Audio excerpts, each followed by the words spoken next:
اسی طرح باقی افراد بھی، عورتیں بھی مرد بھی، زیادہ وقت جو بھی دعائیں یاد ہیں انہیں دل میں پڑھتے رہیں، ذکر الہی کرتے رہیں، اور درود شریف بھی ان دنوں میں بہت پڑھیں۔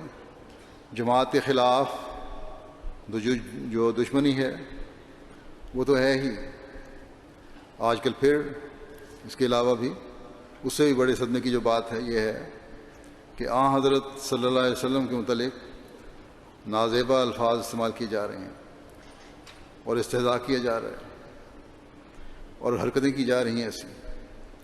اللہ تعالیٰ ان مخالفین کے شر ان پر الٹائے،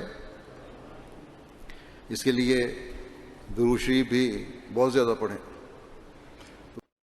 دعائیں کرو بس دعائیں کرو، دعائیں کرو بس دعائیں کرو، در یار ہی پر صدائیں کرو۔